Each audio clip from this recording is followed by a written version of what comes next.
नमस्कार दोस्तों, आप सभी को यूथ रैंकर्स एकेडमी में स्वागत है। आज हम लोग चल रहे हैं पढ़ने यहाँ पे बल का आवेग यानी impulse of force. Impulse of force में हम लोग बेसिक टू हाई लेवल पर देखेंगे। इम्पल्स क्या होता है, सबसे पहले हम लोग जानेंगे आवेग क्या होता है। यदि किसी पिंड पर यदि कोई बल अत्यंत कम समय के लिए किसी पिंड पर लगता है तो बल और समयांतराल का गुणनफल आवेग कहलाता है। जैसे ये कोई क्या हो गया, ये कोई पिंड हो गया, इस पर अत्यंत कम समय, बहुत थोड़े समय के लिए यदि इस पर लगता है तो इसी को हम लोग क्या कहते हैं, आवेग कहते हैं। यदि किसी पिंड पर कोई बल बहुत थोड़े समय के लिए लगता है तो उसे हम लोग क्या कहते हैं, तो इसे हम लोग आवेग कहते हैं। आवेग को आई से व्यक्त करते हैं या प्रदर्शित करते हैं। I is equal to F into delta T. I is equal to F into delta T. अब इसके बाद हम लोग देखेंगे आवेग का मात्रक क्या होता है। आवेग का मात्रक न्यूटन इंटू सेकेंड होता है। आवेग का मात्रक न्यूटन इंटू, क्योंकि ये बल है, बल का मात्रक क्या होता है, न्यूटन होता है, और समय का मात्रक क्या होता है, सेकेंड होता है। इसलिए यह न्यूटन इंटू सेकेंड, या फिर हम लोग क्या लिख सकते हैं इसी को, किग्राम मीटर इंटू किग्राम मीटर अपान सेकेंड लिख सकते हैं। किग्राम मीटर अपान सेकंड हम लोग लिख सकते हैं। अगर हम लोग इसकी बीमा की बात करें तो बीमा होती है mL t की पावर -1। इसकी बीमा क्या होती है, mL t की पावर -1। फिर हम लोग देखेंगे आवेग किस प्रकार की राशि है। आवेग एक सदिश राशि है। कैसी राशि भैया, आवेग एक सदिश राशि है। अब फिर उसके बाद देखेंगे आवेग की दिशा बल की दिशा में होती है। जैसे सपोज दैट ये क्या हो गया, यहाँ पे कोई पिंड हो गया, ये पिंड हो गया, और पिंड पर ये बल लग रहा है, एक बल लग रहा है, तो इसमें देखेंगे कि आवेग की दिशा किधर होगी, जिस तरफ बल की दिशा होगी उसी तरफ आवेग की भी दिशा होगी। अब हम लोग क्या करेंगे, बल आवेग तथा, अब आगे हम लोग देखते हैं आवेग तथा संवेग में संबंध। अगले पॉइंट में देखते हैं आवेग तथा संवेग में संबंध। आवेग तथा संवेग में क्या संबंध होता है, आवेग इज इक्वल टू संवेग परिवर्तन होता है। आवेग इज इक्वल टू संवेग परिवर्तन, I is equal to delta P. I is equal to delta P.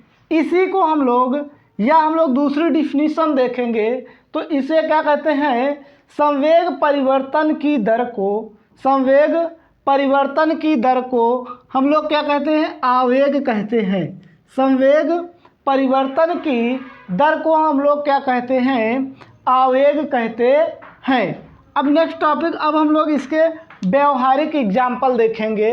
व्यवहारिक एग्जाम्पल में हम लोग इसके पूरे डिटेल से देखेंगे कि इसका एग्जाम्पल क्या क्या होते हैं। तो व्यवहारिक एग्जाम्पल में हम लोग देखेंगे सबसे पहले नंबर 1 पर।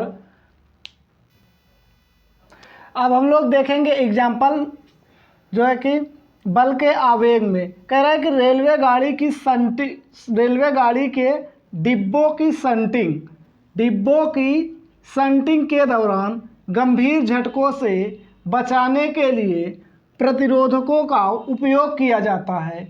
क्योंकि प्रतिरोधकों की उपस्थिति के कारण समय के प्रभाव में वृद्धि हो जाती है, जिससे झटकों के दौरान बल बल कम जो है कि कम हो जाता है, अतः नुकसान में कमी हो जाती है। यानी समय जो है कि वृद्धि हो जाने से बल कम हो जाता है और नुकसान कम हो जाता है। तो सबसे पहले हम लोग समझेंगे कि रेलवे के डिब्बों की शंटिंग क्या होती है। जब हम लोग रेल के डिब्बों को और रेल के इंजन को एक दूसरे से जोड़ते हैं तो उस प्रक्रिया को क्या कहते हैं, रेलवे की शंटिंग कहते हैं। तो शंटिंग के दौरान ये हमारा हो गया डिब्बा, ये हमारा हो गया डिब्बा और ये हो गई हमारा इंजन हो गया, ये हमारा इंजन हो गया और ये क्या हो गया, हमारा डिब्बा हो गया। एक दूसरे को कनेक्ट करने के लिए ये देखते हैं कुछ ऐसे इसमें ये बने होते हैं, ये बने होते हैं, ये दोनों क्या करते हैं, ऐसे बने होते हैं एक दूसरे में।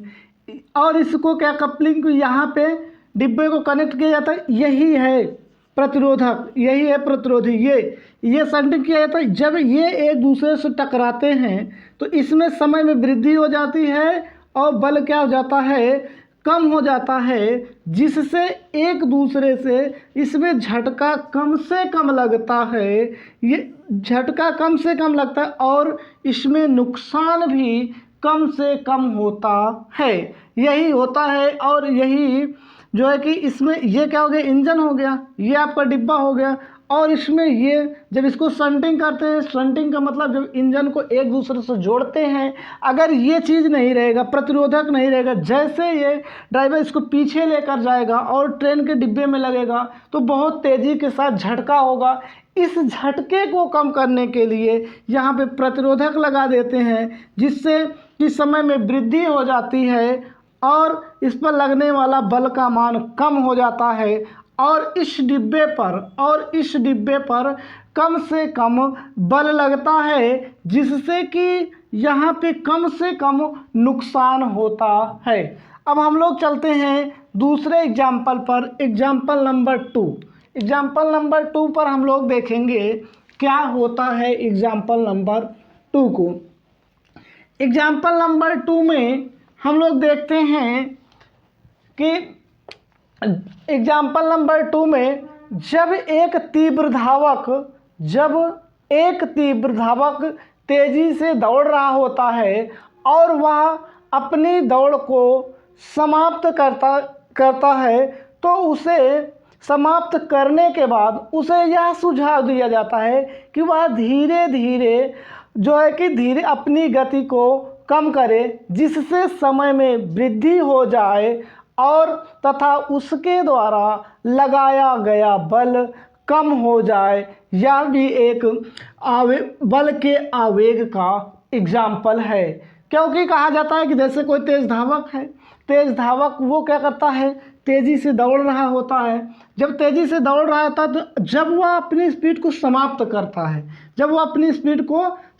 करता है तो उसे यह सुझाव दिया जाता है कि वह धीरे धीरे दौड़े, जिससे कि उसके समय में क्या हो जाए, वृद्धि हो जाए और उसके द्वारा लगाए गए बल में कमी हो जाए। यही जो है कि बल के आवेग है, यही हमारा बल का आवेग है।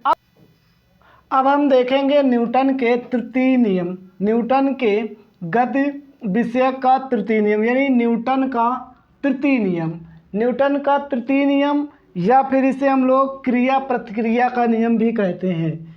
क्रिया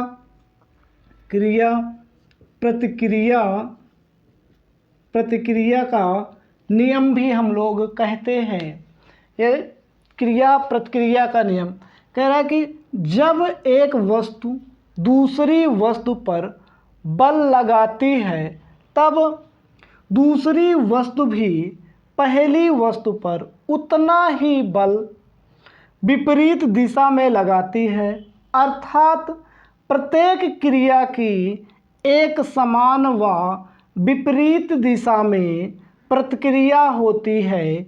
इसे ही हम क्रिया प्रतिक्रिया का नियम कहते हैं। जैसे सपोज दैट ये क्या हो गई, कोई वस्तु हो गई, ये क्या हो गई, कोई वस्तु हो गई। हमने इस पर F बल लगाया, हमने इस पर F बल लगाया, तो इस वस्तु से इसके विपरीत दिशा में, इसके विपरीत दिशा में भी F बल लगाया जाता है।